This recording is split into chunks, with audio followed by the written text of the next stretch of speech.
여러분 안녕하세요. 나라가 많이 어수선하죠. 코로나19의 영향으로 또 그것이 확산되어서 점점 조금씩 더 심해지고 있는 것 같아서 우리가 본의 아니게 사상 최초로 이제 온라인으로 예배를 드리게 되었습니다. 여러분도 많이 낯설고 어색할 줄 아는데 그래도 우리가 일주일에 한 번씩 주님을 만나기 위해서 예배당에는 못 가지만 각자의 자리에서 예배를 드린다, 하나님께 예배 드린다 생각하고 진심을 다해서 우리 함께 예배하기를 원합니다. 이제 벌써 2020년도 2월이 다 갔습니다. 벌써 오늘이 3월 1일입니다. 3.1절. 집을 잃은 사람들도 정말 너무 힘들고 또 가지고 있던 돈을 잃어버린 사람도 너무나 힘든데 가장 힘든 것은 나라를 잃은 사람이 아닐까 싶어요. 그 나라를 잃었던 사람들이 다시 나라를 되찾고자 그 소망의 불씨를 지폈던 그때가 바로 1919년 3월 1일이었습니다. 그래서 우리가 우리 역사 속에 갖고 있는 그 또 가슴 속에 넘치는 열정, 그런 것들을 조상들로부터 내려온 그런 것들을 품고 애국심을 품고 우리가 또 살아갔으면 좋겠어요.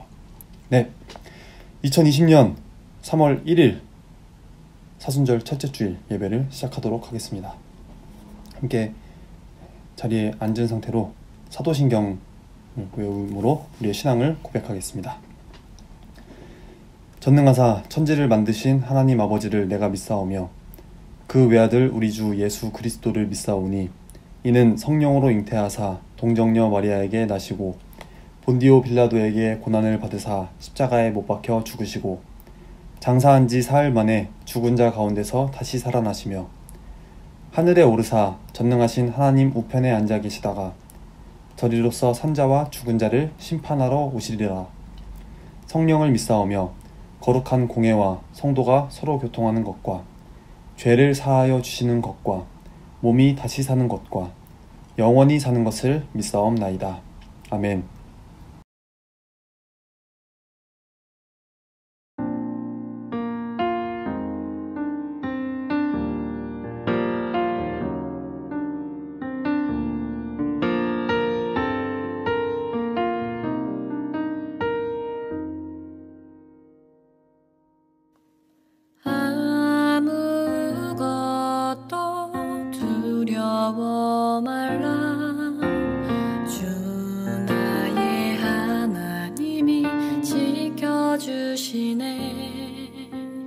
놀라지 마라, 겁내지 마라. 주님 나를 지켜주시네. 아무것도 두려워 말라. 주 나의 하나님이 지켜주시네. 놀라지 마라, 겁내지 마라. 주님 나를 지켜주시네.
네, 우리 말씀 한번 보도록 하겠습니다. 오늘 저와 여러분에게 주시는 하나님의 말씀은 창세기 12장 1절로부터 4절까지의 말씀입니다. 화면 보시고 함께, 짧으니까 4절까지니까 함께 읽겠습니다.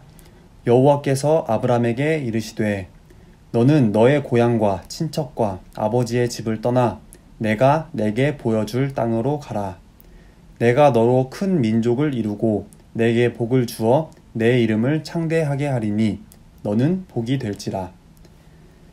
너를 축복하는 자에게는 내가 복을 내리고 너를 저주하는 자에게는 내가 저주하리니 땅의 모든 족속이 너로 말미암아 복을 얻을 것이라 하신지라.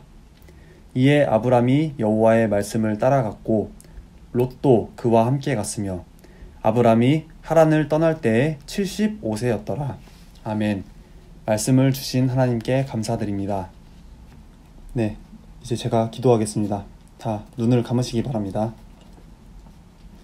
좋으신 하나님, 가슴 뛰는 감동으로 살 것을 결단하게 하심에 감사합니다.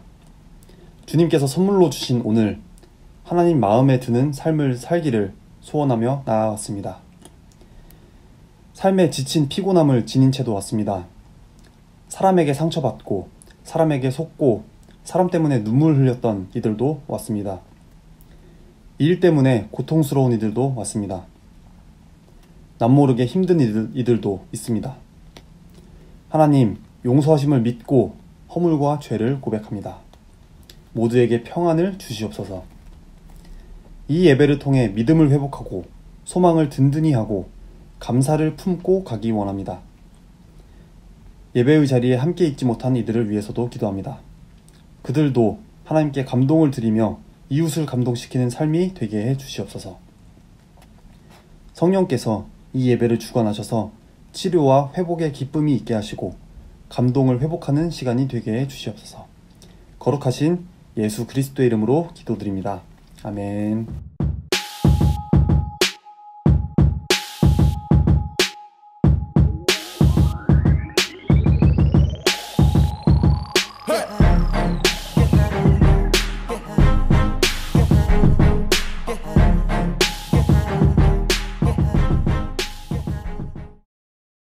예하 예하 예하 예담 하이. 박수 3번 시작. 네, 오케이. 여러분 한 주 잘 지냈어요? 네, 우연치 않게 또 예상치 않게 이렇게 코로나19가 되게 점점 더 심해지면서 불가피하게 이렇게 온라인으로 전교인 예배를 드리게 되었고, 중고등부도 이렇게 아쉽지만 얼굴을 보지 못한 채로 이렇게 영상으로 보게 되었습니다. 그래도 여러분 한 주 건강하게 잘 지내줘서 고맙고, 이렇게 영상으로나마 다시 볼 수 있게 돼서 참 기쁘고 반갑습니다. 안녕. 네, 코로나가 이게 다행인지는 모르겠는데 그래도 설날 가족들 온 가족이 다 모이는 설날은 좀 피해서 이렇게 온 것 같아요. 그래서 온 가족이 요즘은 막 모이기도 힘들고 친구 만나기도 힘든데 그래도 설은 피해서 온 게 좀 불행 중에 다행이 아닌가 싶습니다. 네, 한 달 전에 우리는 설을 보냈죠. 설을 보내면서 가족들과 또 얼마 안 되는 명절 중에 가족들이 다 모여서 이렇게 뜻깊은 시간을 보냈습니다. 아침이 되면, 설날 아침에는 여러분 뭐예요? 어른들께, 할머니, 할아버지, 또 고모, 고모부, 이모, 이모부께 세배도 하면서, 또 어른들은 여러분에게 세뱃돈을 주면서 또 덕담을 한마디씩 이렇게 건네줍니다. 올 한 해는 작년보다는 더 나아진 한 해가 됐으면 좋겠다. 또 무엇보다 건강하게 지내라. 친구들과 좋은 추억들 많이 쌓아라. 또 점수도 많이 올리고 원하는 학교 잘 갔으면 좋겠다. 이런 덕담들을 어른들은 나눠주곤 하십니다. 그렇게 나름대로 이제 할 수 있는 복을 최대한 이렇게 빌어주려고 하시는 것입니다. 이렇게 잘 되긴 바란다 라는 뜻으로 축복하는 것입니다. 그런데 성경을 보면은 믿음의 조상이었던 사람들도 자기 자녀들에게 또 자손들에게 복을 빌어주는 것을 우리는 볼 수가 있어요. 노아도 자기의 3명의 아들들에게 엄청난 복을 많이 빌어줬었고, 그리고 아브라함도 이삭에게, 이삭도 야곱에게, 또 야곱은 그의 많은 아들들에게 복을 빌어 주었습니다. 그런데 그들은 그냥 단순히 막연하게 이렇게 복을 빌어준, 잘 됐으면 좋겠다, 막연하게 그렇게 복을 빌어준 게 아니고 하나님의 이름으로 그렇게 축복을 했었던 겁니다. 그런 점에서 하나님을 경외하지 않는 사람들이 이렇게 설날 아침에 그냥 막연하게 이렇게 툭 복을 이렇게 내뱉듯이 그렇게 빌어주는 것과는 좀 다르다고 할 수가 있습니다. 그들은 자기들의 삶을, 자기들의 호흡을, 또 생명을 주관하시는 하나님을 알지 못한 채 그냥 막연하게 축복을 비는 것입니다. 그런 점에서 창조주이시며 인생의 주관자이신 하나님을 아는 것, 또 하나님을 경외하면서 살게 된 것처럼 큰 복이 없음을 알기를 바랍니다. 이 시간 저는 그 아브라함의 이야기를 나눔으로써 함께 은혜를 나누고자 합니다. 먼저 본문 하나 볼까요? 1절부터 3절입니다. 하나님께서 아브라함에게 말씀하세요. 너는 너의 고향과 친척과 아버지 집을 떠나서 내가 너에게 보여줄 땅으로 가라. 내가 너로 큰 민족을 이루고 너에게 복을 주어 내 이름을 창대하게 하리니 너는 복이 될지라. 너를 축복하는 자에게는 내가 복을 내리고 너를 저주하는 자에게는 내가 저주하리니 땅의 모든 족속이 너로 말미암아 복을 얻을 것이라. 아멘. 아브라함이란 사람이 옛날에 하란이라는 곳에서 아버지 데라라는 사람을 함께 모시고 살았습니다. 그리고 그의 형제들도 역시 하란이라는 땅에 같이 살고 있었어요. 그런데 어느 날 하나님께서 아브라함에게 고향의 친척과 아버지의 집을 떠나라 이렇게 말씀을 하십니다. 갖고 있던 것을 다 두고, 자기 삶의 터전을 다 두고 그냥 자기가 가족들이 끌고 떠나라는 겁니다. 처음에는 하나님의 말씀이 듣기가 좀 힘들었어요. 아니, 하루아침에 고향을 떠난다고 하는 게 말이 쉽지 실제로는 쉽지가 않았던 겁니다. 그런데 아브라함은 하나님의 말씀에 순종하기로 결심을 합니다. 한 가문의 장남으로서 알지도 못하는 곳을 향해서, 미지의 세계를 향해서 가족을 데리고 떠난다는 것이 쉬운 일이겠습니까? 그런데 아브라함은 하나님의 지시에 순종하기로 마음먹습니다. 히브리서 기자의 표현에 의하면 믿음으로 아브라함은 부르심을 받았을 때 순종하여 장래의 유업으로 받을 땅에 나아갈새 갈 바를 알지 못하고 나아갔으며 라고 말했습니다. 그러니까 하나님께서 아브라함을 부르실 때 하나님이 누구인지도 잘 알지도 못하고, 구체적으로 알지도 못하고 어디로 갈지도 모르는 그런 가운데에서도 하나님을 따랐다라고 하고 있습니다. 그러니까 하나님께서 처음부터 이제 야, 젖과 꿀이 흐르는 그 비옥한 땅으로, 토지의 소산을 많이 얻을 수 있는 그런, 너가 갑부가 될 수 있는 그곳으로 너가 가라 라고 인도를 한 것이 아니었습니다. 그렇게 정해진 곳을 향해서 약속을 하신 게 아니었습니다. 내가 너에게 지시한 땅이 아니고 너에게 지시할 땅으로 가라 라고 말씀하셨습니다. 먼저 출발해라. 먼저 출발하고 그 다음에 말씀하시겠다 라고 하신 것입니다. 그래서 히브리서 기자는 아브라함이 갈 바를 알지 못하고 나아갔다 라고 기록하고 있습니다. 이게 전부가 아닙니다. 아브라함의 순종을 말할 때 빼놓을 수 없는 사건이 하나가 있는데, 하루는 하나님께서 아브라함에게 말씀하셨어요. 너의 아들, 너의 사랑하는 독자 이삭을 데리고 모리아 땅으로 가서 내가 너에게 일러준 한 산, 거기서 그를 번제로 드려라. 그야말로 청천벽력 같은 말씀이 아닐 수가 없습니다. 이삭, 여러분, 이삭이 어떤 아들입니까? 아브라함이 몇 살 때 이삭을 낳았죠? 바로 100살 때 낳은 아들이지 않습니까? 그것도 아브라함과 사라의 몸이 거의 죽은 것 같은 상태에서 하나님의 은혜로 거의 기적적으로 낳은 하나뿐인 아들이었습니다. 더구나 이삭은 하나님의 약속을 계승할 아들이었습니다. 만약에 이 이삭을 죽여서 번제로 바친다고 한다면 하나님께서 했었던 약속은 어떻게 되는 것일까요? 우리 같았으면은 하나님께 항의도 해보고, 또 이해할 만한 설명 좀 주십시오, 이렇게 내가 이해할 만큼 납득할 만한 설명을 좀 해주십시오 라고 요구했을지도 모릅니다. 그런데 아브라함은 그렇게 하지 않았어요. 창세기 22장 3절에 보니까 아브라함이 아침에 일찍이 일어나 나귀의 안장을 지우고 두 종과 그의 아들 이삭을 데리고 번제에 쓸 나무를 쪼개어 가지고 떠나 하나님이 자기에게 일러주신 곳으로 가더니 라고 했습니다. 아브라함은 하나님의 지시를 받고서 지체하는 법이 없었습니다. 아브라함은 아침 일찍 일어나서 두 종과 아들 이삭을 데리고 길을 떠나게 됩니다. 아마도 3일 길을 걸어가게 되는데 그때 무수한 생각이 뇌리 속에 스쳤을 거예요. 정말 이게 하나님의 뜻이 맞나? 아니, 내가 다른 아들, 여종의 아들 이스마엘을 통해서 이 땅에 하나님의 자손을 펼치겠다고 말했을 때 하나님은 분명 나한테 아니야 라고 말씀하셨어. 그런데 그렇게 해서 얻은 아들을 죽이라고 하는 말이 사실이란 말인가? 동물들도 보면 맹수가 자기의 새끼를 덮치려고 이렇게 덤벼들면 자기 몸을 날려서라도 새끼를 구하는 게 동물인데 하물며 만물의 영장이라고 하는 이 사람이라고 하는 사람이 어떻게 자기가 낳은 자식을 제 손으로 죽일 수 있단 말인가? 아브라함은 엄청난 갈등을 마음속에서 했을 것입니다. 이건 아닐 거다. 이 아이를 통해서 하늘의 별처럼 또 바다의 모래처럼 자손을 충만하게 해주겠다라고 약속하셨는데 이 아들을 죽인다고 한다면 하나님께서 나에게 해주셨던 그 약속은 깨지고 말 것이다. 집으로 돌아가자. 하나님의 뜻을 내가 알아서 내가 하나님을 대신해서 이뤄드려야겠다. 그래서 나는 더 이상은 못 움직이겠다. 그렇게 하면서 돌아올 수도 있었을 것입니다. 그런데 아브라함은 아마도 이런 생각이 떠오를 때마다 아니야, 그래도 하나님의 말씀을 따라야지. 하나님 말씀에 순종해야 한다. 라고 생각을 했을 것입니다.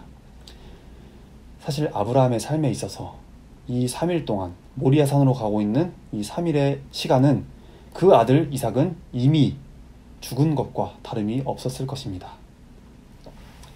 그래서 고통의 3일 길을 걸어서 아브라함은 하나님께서 지명하신 산 아래에 드디어 도착하게 됩니다. 종들에게 말합니다. 너희는 나귀와 함께 여기서 기다려라. 내가 아이와 함께 저기 가서 예배하고 너희에게로 돌아오리라. 번제할 그 나무를, 불태울 나무를 이삭의 등에 이제 지우고, 그리고 자기는 불과 칼을, 이삭을 찌를 칼을 손에 들고 직접 산에 올라가게 됩니다. 이제 이삭이 아버지를 부릅니다. 아버지, 내 아들아, 내가 여기 있다. 아빠, 불과 나무는 있는데 번제할 어린 양은 어디에 있습니까? 아브라함이 말합니다.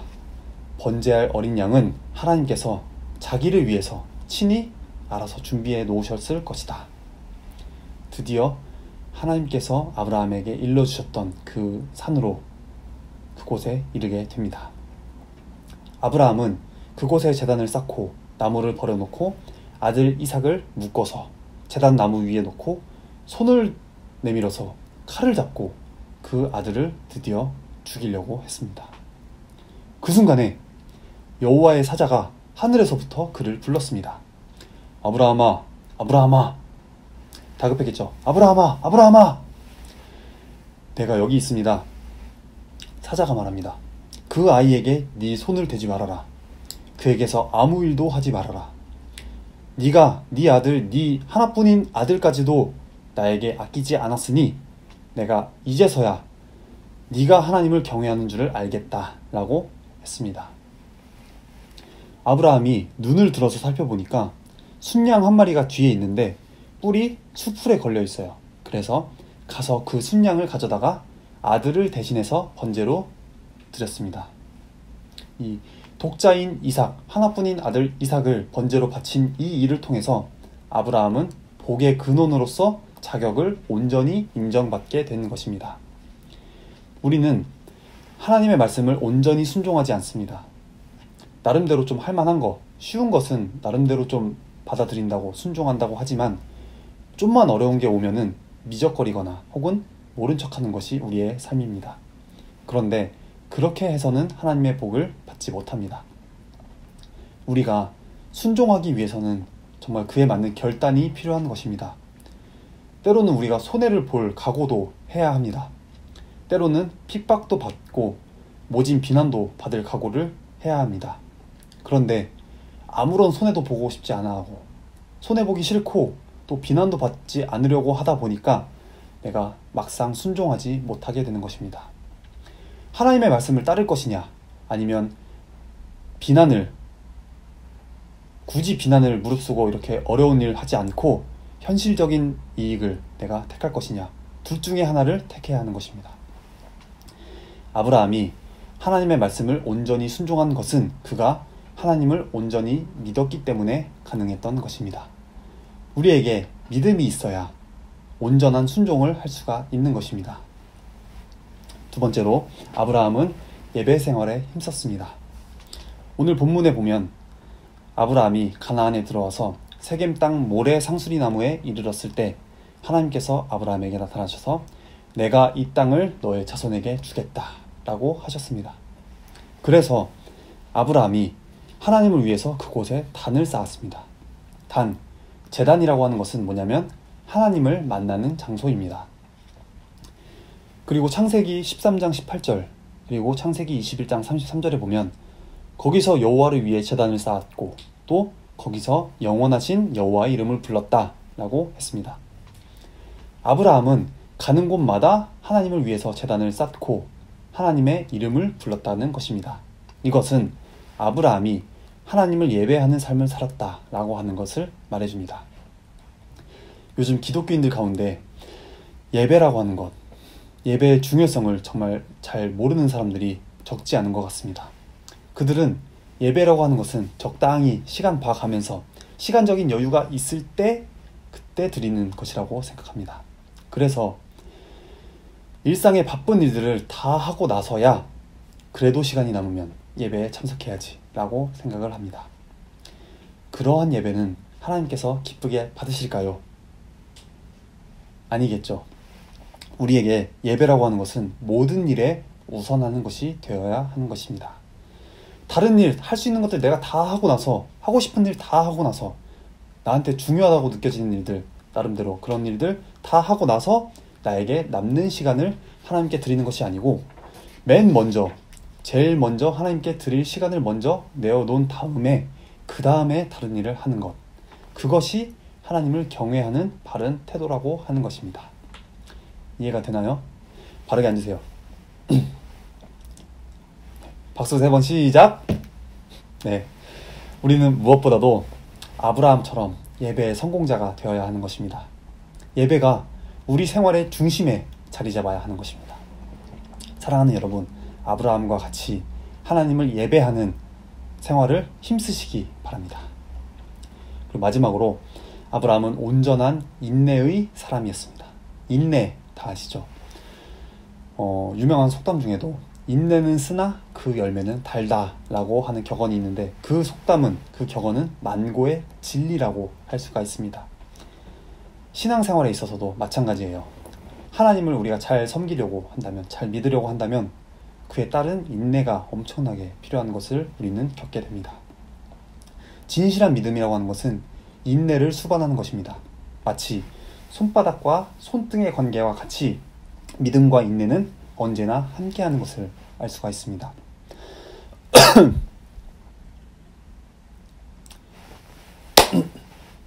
그러나 순서를 말하자면 믿음이 먼저이고 인내가 그 다음입니다. 믿음이 있어야 우리가 인내할 수 있는 것입니다. 그리고 그와 동시에 인내를 통해서 더욱 온전한 믿음으로 자라게 되는 것입니다. 그래서 야고보서 1장에서도 이렇게 말씀하고 있습니다. 내 형제들아, 너희가 여러 가지 시험을 당하거든 온전히 기쁘게 여기라. 이는 너희 믿음의 시련이 인내를 만들어내는 줄 너희가 알미라. 인내를 온전히 이루라. 이는 너희로 온전하고 구비하여 조금도 부족함이 없게 하려 함이라. 아멘. 우리가 성숙한 신앙인이 되려면 시련과 핍박을 인내로서 이겨내야 합니다. 아브라함이 하나님께 인정을 받았던 것은 그가 인내하는 것의 성공자가 되었기 때문입니다. 아브라함은 이삭을 얻기 위해서 무려 25년 동안을 인내의 과정을 견뎠습니다. 그렇게 기다렸습니다. 아브라함은 하나님의 언약을 믿었기 때문에 끝까지 인내할 수가 있었던 것입니다. 하나뿐인 아들 이삭을 번제로 바치라고 하는 그 하나님의 명령을 받았을 때에도 인내를 나타냈습니다. 아브라함이 사는 곳에서부터 모리아산 이삭을 번제로 바치는 그 산에 이르기까지는 3일 길을 가야 했습니다. 그 3일, 말이 3일이지 그 3일이라고 하는 시간은 몇 달, 아마도 몇 년처럼 길게 느껴졌을 것입니다. 마음속에 온갖 갈등이 있었을 것입니다. 잘못 들은 거 아닌가? 하나님이 설마 나한테 이렇게 약속을 하셨는데 이제 와서 이삭을 죽이라고 하는 게 말이나 되겠냐? 내가 만약에 모른 척하고 돌아간다면 어떤 일이 나중에 다시 다른 기회를 주시지 않겠나? 아마도 온갖 갈등이 뇌리 속에 스쳤을 것입니다. 그러나 아브라함은 그 3일 길을 끝까지 인내하며 따랐던 것입니다. 어떻게 그처럼 인내할 수가 있었을까요? 바로 하나님의 신실하심을 믿었기 때문입니다. 히브리서 말씀 하나만 더 볼게요. 마지막입니다. 11장 19절에 보니까 그가 하나님이 능히 이삭을 죽은 자 가운데서 다시 살리실 줄로 생각한지라 비유컨대 그가 죽은 자 가운데서 도로 받은 것이니라 라고 했습니다. 이처럼 믿음과 인내는 함께하는 것입니다. 사랑하는 여러분, 하나님께서는 우리에게 복을 주시기 전에 먼저 우리의 인내를 테스트하신다는 것을 아시기 바랍니다. 인내를 테스트한다는 것, 이것은 곧 우리의 믿음이 어떠한지, 믿음이 있는지 없는지, 혹은 우리 믿음의 수준이 어떠한지를 먼저 테스트하시는 거예요. 아브라함처럼 인내함으로써 우리도 우리의 믿음을 하나님 앞에 나타내 보이시기를 바랍니다. 말씀 정리하겠습니다. 아브라함처럼 하나님의 말씀을 온전히 순종하고 또 하나님께 예배하는 예배 중심의 삶을 살아가며 또 믿음으로 온전한 인내를 이루는 우리 모두가 되기를 간절히 원합니다. 마치겠습니다. 기도하겠습니다. 기도손. 죽음을 이기시고 부활하심으로써 영원한 승리를 우리에게 보여주신 하나님, 말씀을 통해서 우리가 순종의 삶으로 우리의 영혼이 활기 있게 하시고 또 인내를 온전히 이룸으로써 지혜롭게 삶을 살아가게 하심을 알려주심을 감사드립니다. 이웃을 내 몸같이 사랑하라고 명하신 당신의 음성을 듣고도 일부러 귀머거리 행세를 했던 삶을 용서해 주시옵소서. 이웃을 사랑하지 못했으면서도 그렇다고 나 자신 역시도 하나님의 사랑으로 돌보지도 못했던 저희를 용서해 주시옵소서. 주님의 부르심에 순종하기는커녕 그 많은 순간 주님께서 가르쳐 주신 사랑을 실천하지 못했음을 또 한 번 고백합니다. 우리를 불쌍히 여겨 주시옵소서. 주님, 특히 코로나19의 확산으로 많은 사람이 걱정 중에 있습니다. 뜻하지 않은 어려움을 겪고 있습니다. 우리를 불쌍히 여겨주시고 또 모든 어려움 속에서도 견디고 이겨낼 수 있는 힘을 우리에게 더해 주시옵소서. 그래서 우리가 직접 만나고 또 연락하기는 어렵지만 우리 서로를 위해서 날마다 기도하며 사랑으로 주님 안에서 아뢰며 서로 연락하며 그렇게 서로 보듬으며 보살피며 살아가는 우리가 될 수 있게 도와주시옵소서. 새로운 한 달이 시작되는 첫날 우리는 사랑하는 가족과 혹은 혼자 이렇게 함께 예배를 집에서 드립니다. 이 시간이 하나님께 나의 삶을 드리며 그 은혜에 감사하는 시간이 되게 해주시옵소서. 부활의 능력을 누리는 믿음의 날로서 우리를 충만하게 해주시옵소서. 예수 그리스도의 이름으로 기도드립니다. 아멘. 주님께서 가르쳐주신 기도 드리겠습니다. 하늘에 계신 우리 아버지여, 이름이 거룩히 여김을 받으시오며 나라에 임하옵시며 뜻이 하늘에서 이루어진 것 같이 땅에서도 이루어지이다. 오늘날 우리에게 일용할 양식을 주옵시고 우리가 우리에게 죄 지은 자를 사하여 준 것 같이 우리 죄를 사하여 주옵시고 우리를 시험에 들게 하지 마옵시고 다만 악에서 구하옵소서. 대개 나라와 권세와 영광이 아버지께 영원히 있사옵나이다. 아멘. 광고 있습니다. 코로나19의 확산에 따른 감염을 예방하기 위해서 교회 내에 모임은 당분간 없어요. 그래서 예배도 당분간은 이렇게 드려야 될 것 같아요. 온라인으로 드려야 될 것 같고 그래도 몸은 많이 편하겠죠, 여러분. 예배 교회 나오지 않아서 몸은 편하겠지만 이것을 편리로 생각하지 말고 그래도 하나님을 만난다는 생각 늘 잊지 않고 예배 그렇게 열심히 잘 드렸으면 좋겠습니다. 그래서 속히 안정될 수 있도록 기도해 주시기 바랍니다. 네, 사순절, 지금은 사순절 기간입니다. 사순절이란 제의 수요일부터 2월 26일, 그때부터 부활주일 4월 12일 전까지 주일을 뺀 40일간을 말합니다. 이 기간에는 부정한 일을 멀리하고 우리를 위해서 고난당하신 예수님을 묵상하기를 바랍니다. 네, 자세한 일정 참고해 주시기 바랍니다. 네, 사순절 기간 전교인 신약 통독을 진행합니다. 나누어드린 표를 참고하고 읽고 체크해 오시고 담임 선생님께 확인을 받아주세요. 네, 사순절은 2월 26일부터 4월 11일 토요일까지입니다. 네, 이상입니다. 예배 마치겠습니다.